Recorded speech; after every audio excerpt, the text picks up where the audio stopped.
Halo guys, assalamualaikum warahmatullahi wabarakatuh. Saya kedatangan lampu Hanok 45 watt. Ini cara bukanya kayak gini.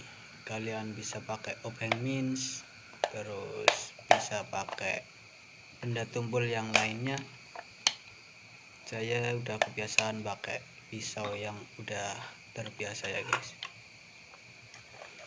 Kerusakan kali ini user membawa kaca lampu 45 watt merek Hanok, kacanya itu pecah, dan user membawa dua mesin, yang mesin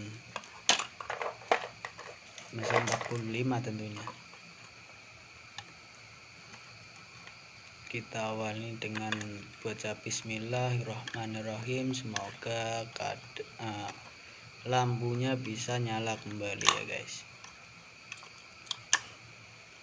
Kita buka bagian-bagian part lampunya. Kita buka bagian kawat untuk lampu Hanok 45 watt. Seperti biasa untuk kasus-kasus part lampu yang sering terjadi ya, ganti part kacanya itu sendiri, terus mesin biasanya ada yang kosong atau short bagian-bagian tertentu ya guys. Dan setelah terbuka itu kayak gini jadinya. Udah kelepas semua kawat-kawat yang dililitkan kepada kaca filamen lampunya. Dan kita tes pakai kaca yang normal, apakah mesinnya ini masih nyala atau benar-benar sudah koit.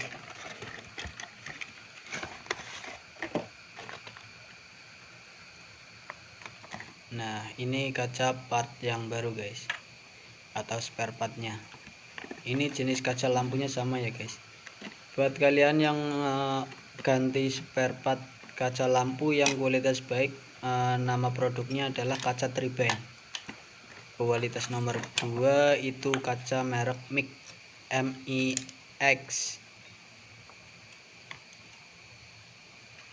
Kita coba pasang kawatnya dengan kaca lampu yang baru. Untuk jenis pemasangannya kayak gini bebas untuk yang kanan kiri, tapi nggak boleh yang kanan buat di kiri, yang kiri buat yang di kanan.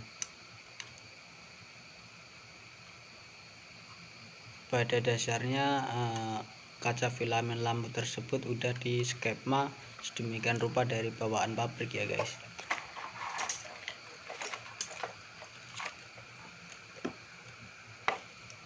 Kita sediakan untuk alat tesnya. Kita tes langsung ke arus listrik 220 volt. Ternyata cuma klik, ada percikan api sedikit.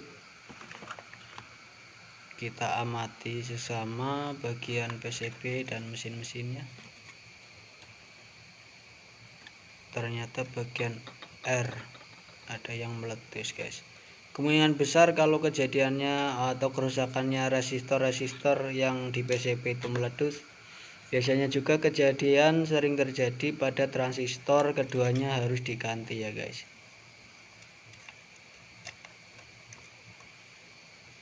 Dan untuk penggantian part komponen untuk resistor basis yang ini di merek Hanok 45 watt itu biasanya basis menggunakan resistor dengan nilai 15 ohm yang basis.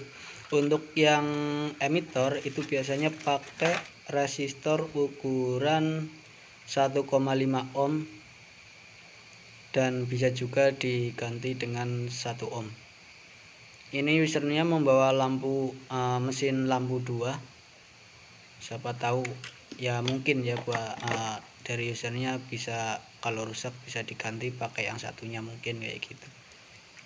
Karena ada solderan yang retak di bagian kaki-kaki komponen, yang tentunya di sini ada kaki elko yang retak, harus disolder ulang.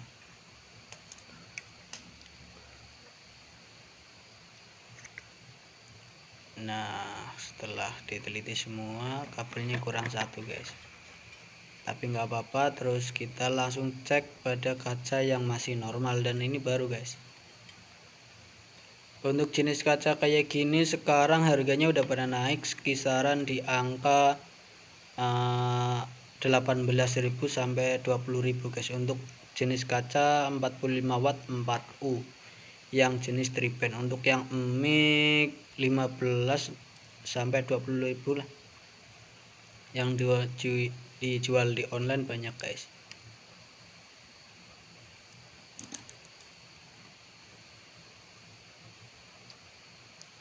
Kita pasangin dengan secara perlahan aja guys, pelan-pelan. Ini karena tadi ada bekas yang udah dililit-lilit di bagian kaca filamen, maka saya nggak mau ngelilit lagi, takutnya ntar ada yang kawat filamennya yang putus guys.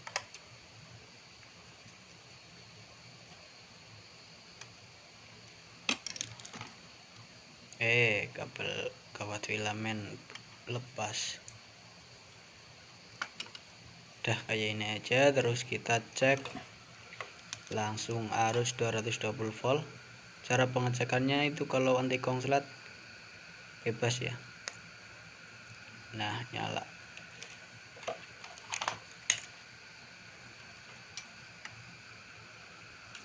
Untuk part-part servis lampu, bagi kalian bisa sediakan juga alat-alatnya ya. Di rumah bisa servis sendiri ya kan.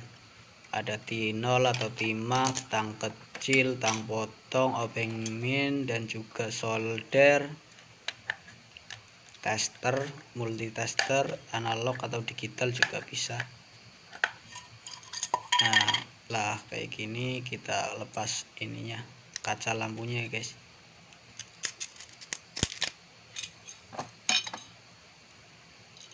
Kalau jenis kerusakan pada kaca lampu biasanya suka dipecahin aja, nggak usah pakai ribet harus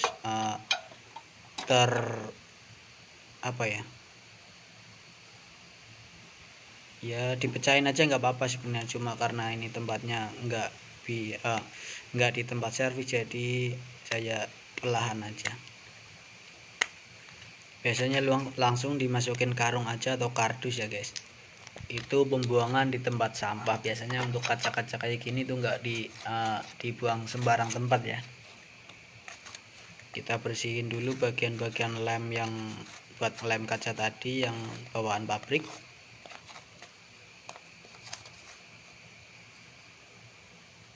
Terus nanti kita lem juga setelah dimasukin kacanya.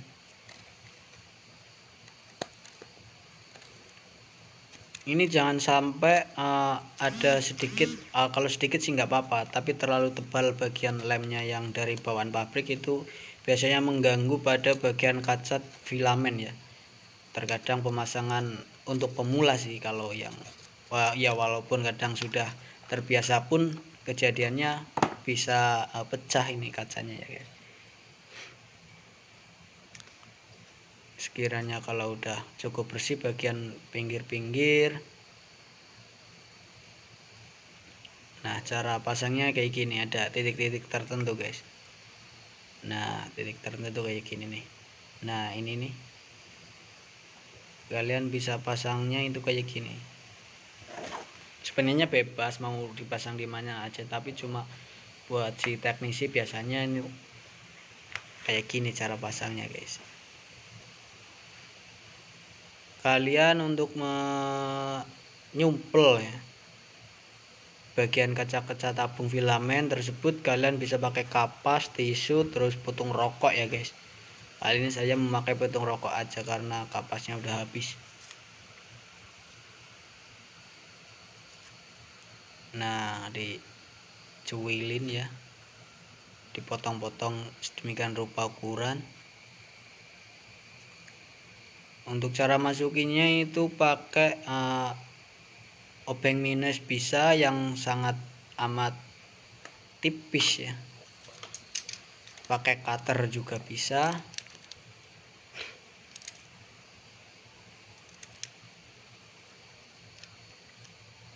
Ini pelan-pelan aja guys.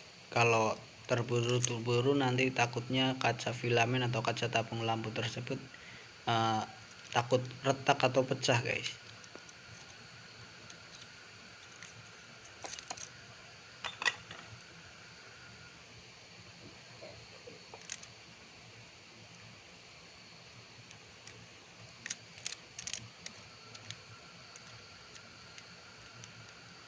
Berlahan-lahan ya kan, santai. Kalau terburu-buru biasanya ya kaca retak iya, nggak balik modal iya, yang ada malah boncos, cuan nggak kembali. Karena di sisi lain punya orang ya, kalaupun punya sendiri pun ya gimana ya, ya jadi nggak bahagia gitu aja dah.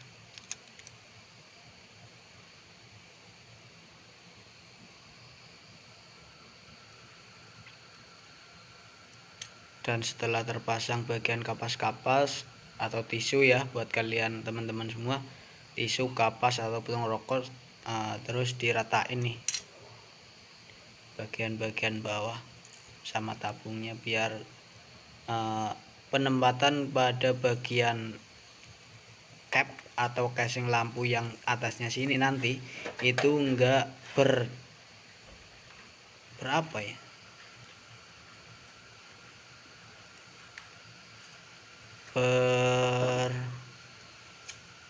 intinya enggak bikin putus ini kaca filamen tabung lah. Kita diamin dulu sampai benar-benar kering, walaupun sebenarnya kalau limke atau lim setan tersebut itu sebenarnya jangka beberapa detik itu udah kering.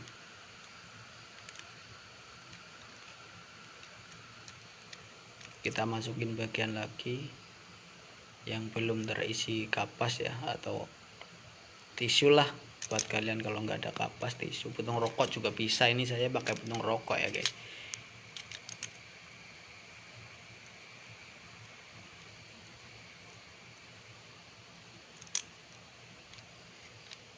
Saya dulu juga pernah ngalamin kalau masih pemula ya kan, beli kaca zaman dulu masih harga 15.000 ya, 15.000 beli 10 20 itu, pembawaan perjalanan itu ada yang sebagian pecah lah, inilah nggak balik modal ya kan. Dan cara bagian pasangnya ini kayak gini nih, pasin antara bagian yang bawah yang cendil-cendil ya kan, sama bagian yang ada di atasnya guys. Kita lurusin lagi bagian kawat-kawat kaca filamennya yang dari atas terus yang dari bawah menuju ke atas, buat nanti dikencengin lagi pemasangannya pada bagian pin-pin lampu pada mesin ya guys.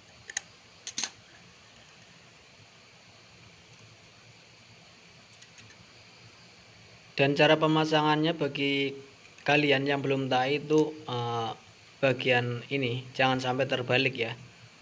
Misal ditaruh di sebagian sana ya, atau ya kayak gini caranya, dipasin dulu, adepin ke kaca filamen bagian mesinnya. Kalau terbalik susah, ntar kalau ngebaliknya juga kadang rawan putus ini kawat filamen guys.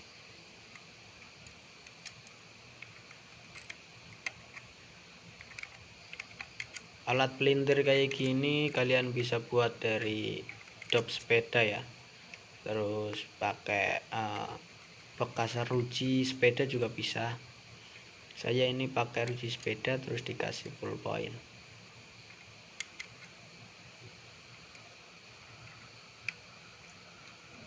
Dan setelah semuanya terpasang kayak gini, ini yang terakhir.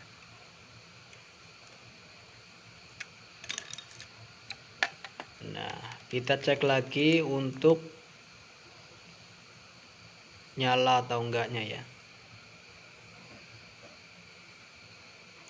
Hati-hati karena ini setrumnya arus dari PLN 220 volt. Iya, ternyata normal.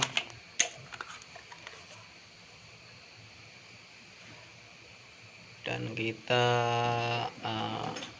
buka bagian tadi yang atas. Caranya kayak gini, kasih karet taliban ya kan, terus dibuntir dengan sekuat tenaga ya. Terus kita ambil kabel bagian AC buat yang nyambungin yang satunya dari arus PLN.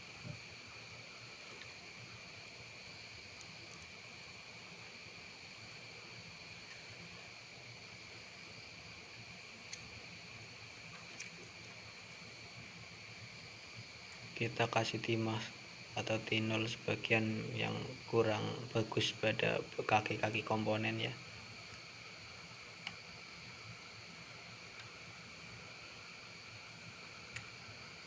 Buat kalian yang soldernya agak kurang bagus, beli toko harga 30, 40, 50, kalian bisa ganti mata soldernya dengan mata solder yang harganya 30 guys, karena yang bawaan toko itu nggak baik atau kurang bagus lah pada intinya. Biasanya suka nggak nempel, terus buat nyolder susah ya kan. Untuk mata soldernya itu merek God. Kalian bisa dicek di toko orange, juga di toko elektronik banyak. Di toko elektronik harganya kisaran 30.000. Saya kemarin beli 30.000. Untuk solder saya pakai yang 60 watt karena yang 40 watt biasanya kurang maksimal untuk penyolderannya, agak kurang matang. Kalau belum jadi teknisi sih biasanya masih pakai yang 40 watt standar. Dan cara pasangnya itu kayak gini guys. Dan setelah semua tertutup dan kita cek ternyata oke, normal lah. Kita tinggal pasang drat bagian fitting ya guys. Nah kalian tepatin bagian kabelnya kayak gini, terus masukin. Kalau udah tepat ya tinggal puntir aja. Kita masukin bagi penitik, dan setelah selesai kita cek kembali ternyata udah normal guys. Ini efek kamera ya, kalau aslinya cerah sekali. Oke, terima kasih, sekian dari saya videonya, semoga bermanfaat. Wassalamualaikum warahmatullahi wabarakatuh. Jangan lupa